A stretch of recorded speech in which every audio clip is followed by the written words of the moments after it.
स्वागत है साथियों।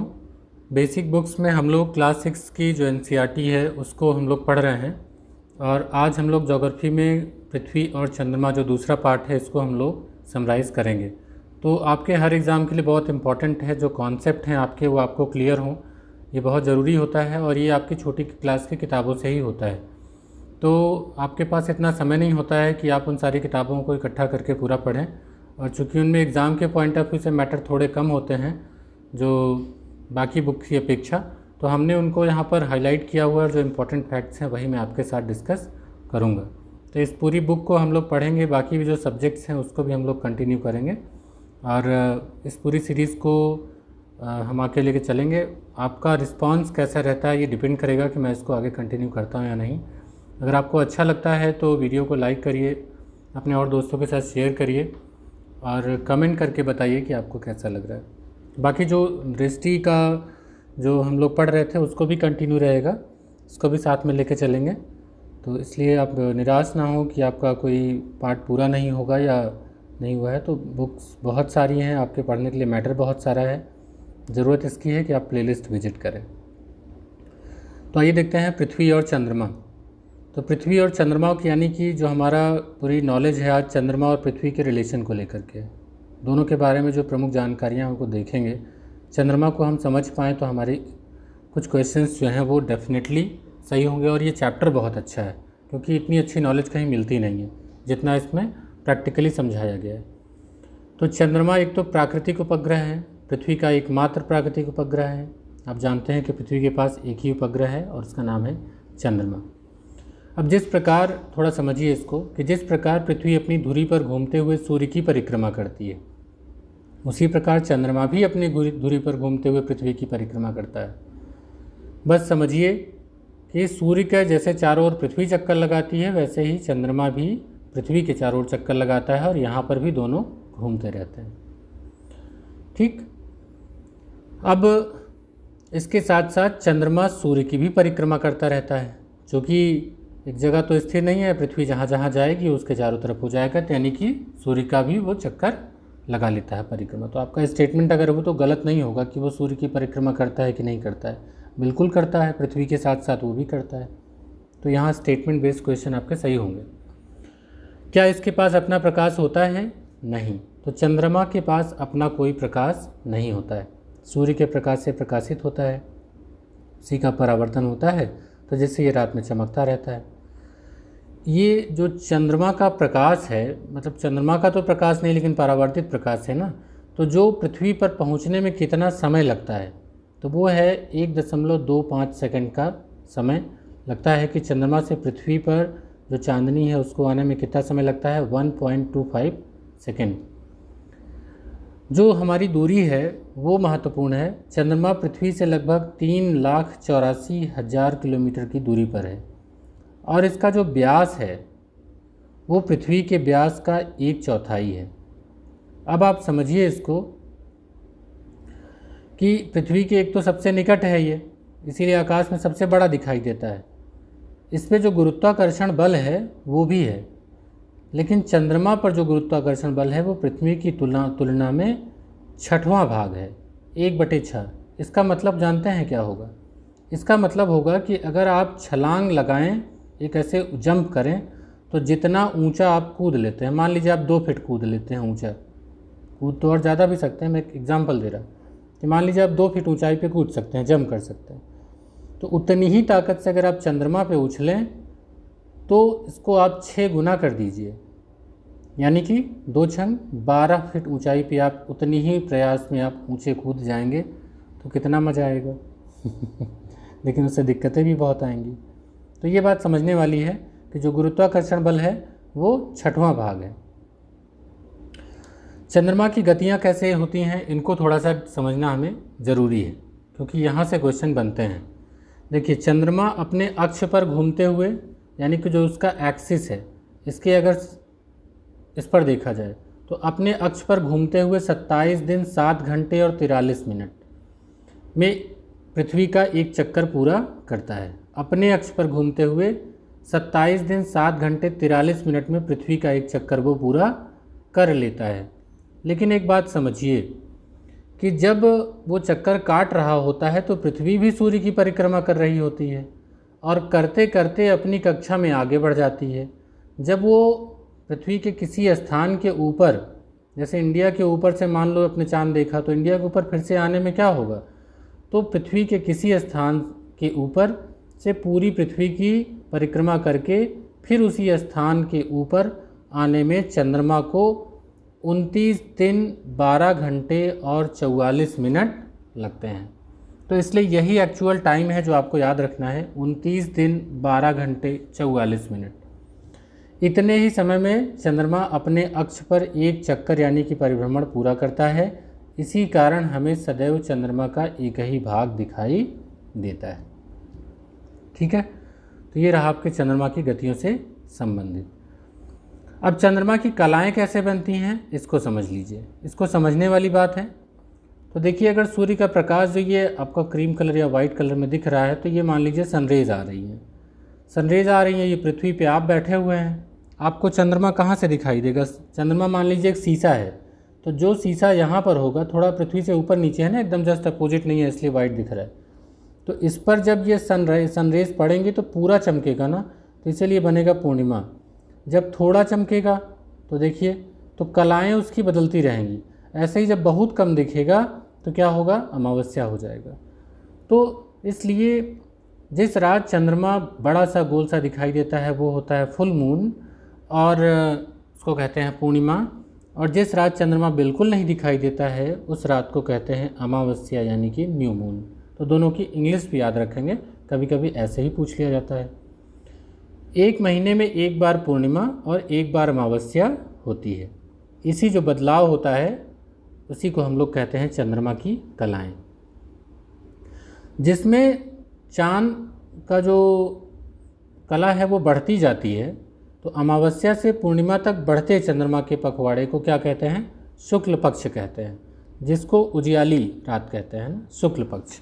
तो पूर्णिमा से अमावस्या तक घटते चंद्रमा के पखवाड़े को कृष्ण पक्ष कहते हैं, अंधियारा पाक कहते हैं। पृथ्वी के घूमने के कारण एक पूर्णिमा से दूसरी पूर्णिमा तक अपनी कलाओं को पूरा करने में 29 दिन 12 घंटे 44 मिनट लगते हैं। तो देखिए, उसकी जो उसका परिभ्रमण है उसी से निकल आता है जो आपका हिंदी महीना है, जो आपके हिंदी महीने बने हुए हैं पूर्णिमा से पूर्णमासी से पूर्णमासी तक। अब इसके बाद इसमें हम लोग देखेंगे कि अंतरिक्ष का अध्ययन कैसे हुआ, वो समझने की कोशिश करेंगे, क्योंकि ये हमारे लिए इम्पॉर्टेंट है और अक्सर कर ये आपसे पूछा भी जाता है। तो यहाँ से कुछ फैक्ट्स हैं कि सोवियत संघ के यूरी गागरिन प्रथम व्यक्ति थे जिन्होंने अंतरिक्ष के बारे में जानकारी प्राप्त की, यानी कि अंतरिक्ष की यात्रा की। डेट थी 12 अप्रैल 1961 को वोस्तोक 1 नामक अंतरिक्ष यान से इन्होंने पृथ्वी की परिक्रमा की। इसको मैं थोड़ा धीरे धीरे इसलिए पढ़ा रहा क्योंकि ये फैक्ट बहुत इंपॉर्टेंट है आपके लिए। तो 20 जुलाई 1969 को, तो अंतरिक्ष की यात्रा थी, 20 जुलाई 1969 को संयुक्त राज्य अमेरिका का अपोलो 11 नामक अंतरिक्ष यान जो था वो चंद्रमा पर पहुंचा। और इस यान से गए थे Neil Armstrong, Edwin Aldrin, Michael Collins.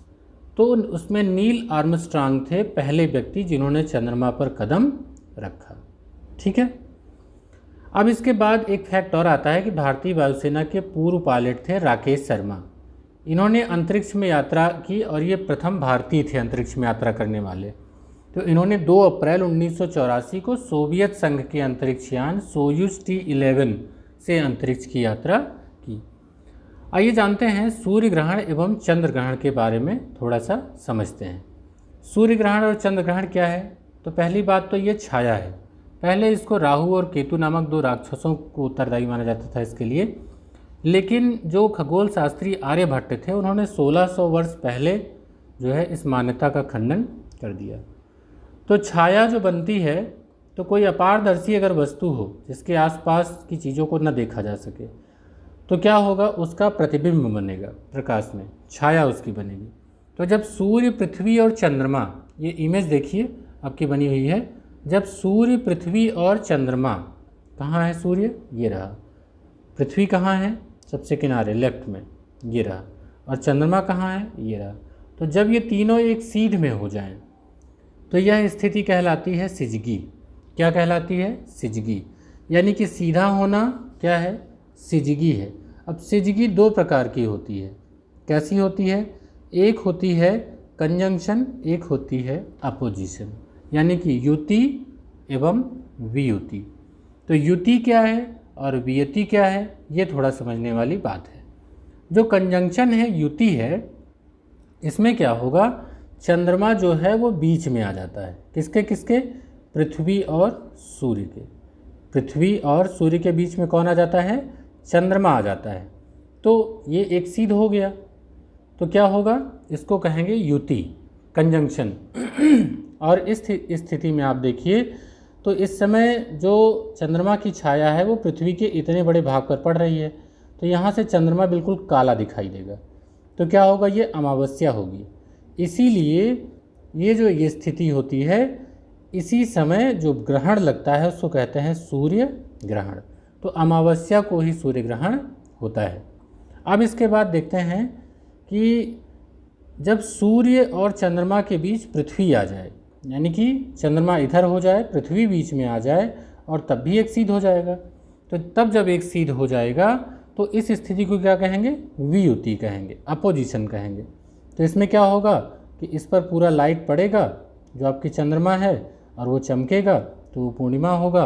और जो उस पर छाया पड़ेगी, इस स्थिति में जो छाया पड़ेगी पृथ्वी की, तो वो क्या कहलाएगा? चंद्र ग्रहण कहलाएगा।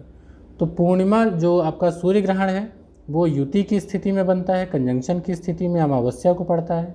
जो चंद्र ग्रहण है वो वियुति की दशा में पड़ता है और पूर्णिमा को होता है। तो यहाँ पर ये बातें बहुत महत्वपूर्ण हैं जो आपको जाननी चाहिए। अब इसके बाद आइए देखते हैं जो अगला इम्पॉर्टेंट फैक्ट है हमारे इस बुक में दिया गया है कि पृथ्वी अपने अक्ष पर 23 से ही 1/2, इसका मतलब क्या हुआ कि 23 डिग्री और आधा डिग्री, 23.5 डिग्री। इसको आधा डिग्री को क्या बोलते हैं? 1 डिग्री में 60 मिनट होते हैं, तो 60 मिनट का आधा कर दीजिए 30 मिनट। तो 23 डिग्री 30 मिनट भी कहीं कहीं लिखा रहेगा। झुकी हुई है। चंद्रमा का कक्षा तल पृथ्वी के कक्षा तल से लगभग 5 डिग्री का कोण बनाता है। इम्पॉर्टेंट फैक्ट है कि चंद्रमा का कक्षा तल पृथ्वी के कक्षा तल से लगभग 5 डिग्री का कोण बनाता है। इस कारण पृथ्वी के चारों ओर परिक्रमा करते समय चंद्रमा 28.5 डिग्री उत्तरी अक्षांश से लेकर 28.5 डिग्री दक्षिणी अक्षांश के मध्य दिखाई देता है। इस कारण हर अमावस्या को चंद्रमा की छाया पृथ्वी पर नहीं पड़ती, अतः अमावस्या को सूर्यग्रहण, हर अमावस्या को सूर्यग्रहण नहीं होता। होता तो अमावस्या को ही सूर्यग्रहण है, लेकिन हर अमावस्या को नहीं होता, क्योंकि ये डिफरेंस होता है 5 डिग्री का। इसी प्रकार हर पूर्णिमा को भी पृथ्वी की छाया चंद्रमा पर नहीं पड़ेगी, अतः हर पूर्णिमा को चंद्रग्रहण नहीं होगा। तो ये रहा प्रमुख इम्पॉर्टेंट जो आपके इस बुक में रहा। अब इसमें कुछ शब्दावलियाँ दी गई हैं, इनको आप देख लीजिएगा। अब आपके लिए जो सवाल है कि चंद्रमा हमें तारों से क्यों बड़ा दिखाई देता है, तो वही नज़दीक है। हम चंद्रमा का एक ही भाग क्यों देख पाते हैं? क्योंकि पृथ्वी के समान गति वो भी करता रहेगा, तो इसलिए हम उसका एक ही भाग देख पाते हैं। चांदनी किसे कहते हैं? तो जो सूर्य का प्रकाश चंद्रमा पर पड़ता है और वही वापस पृथ्वी पर परावर्तित होता है, उसी को चांदनी कहते हैं। भारत के प्रथम अंतरिक्ष यात्री कौन थे? तो राकेश शर्मा थे। सूर्य ग्रहण के समय क्या सावधानी बरतनी चाहिए? तो आँखों में चश्मा लगाना चाहिए, सीधे नंगी आँखों से नहीं देखना चाहिए। इसके बाद कुछ क्वेश्चंस देख लेते हैं कि रात के आकाश में सर्वाधिक चमकीला आकाशीय पिंड क्या है? तो चंद्रमा है। चंद्रमा का व्यास पृथ्वी के व्यास का 1/4 है, 1/4 है, यानी कि 1/4 है। चंद्रमा अपनी धुरी पर 27 दिन 7 घंटा 43 मिनट में एक चक्कर पूरा करता है। चंद्रमा पर पहुंचने वाला प्रथम व्यक्ति नील आर्मस्ट्रांग था। सूर्य ग्रहण के समय चंद्रमा की छाया पृथ्वी पर पड़ती है। अंतरिक्ष की यात्रा करने वाले प्रथम भारतीय थे राकेश शर्मा। तो ये रहा आपका पूरा ये पूरा चैप्टर। इसमें कुछ और क्वेश्चन भी अगर हैं तो नहीं, मैंने इसमें नहीं किया हुआ है। तो ये रहा आपका पूरा चैप्टर। अच्छा, ये दिया हुआ है तो सब इसको देख लेते हैं। True false. चंद्रग्रहण के समय पृथ्वी की छाया चंद्रमा पर पड़ती है। ये समझिए, चंद्रग्रहण के समय पृथ्वी की छाया चंद्रमा पर पड़ती है। तो ये तो सही है, क्योंकि अगर तीनों को अगर बीच में देखें और चंद्रग्रहण के समय जो चंद्रमा है और सूर्य के बीच में पृथ्वी आ जाएगी, तो क्या होगा? उसमें चंद्रग्रहण बनेगा। ठीक है, तो इसलिए ये सही है। चंद्रमा का पृथ्वी के चारों ओर घूमना परिभ्रमण कहलाता है, तो वो परिक्रमण कहलाता है, इसलिए ये गलत है। सूर्य ग्रहण को नंगी आंखों से देखना चाहिए, बिल्कुल नहीं, आंखें खराब हो जाएंगी। आर्यभट्ट ने सूर्य ग्रहण एवं चंद्र ग्रहण की वैज्ञानिक व्याख्या की थी, ये भी सही है।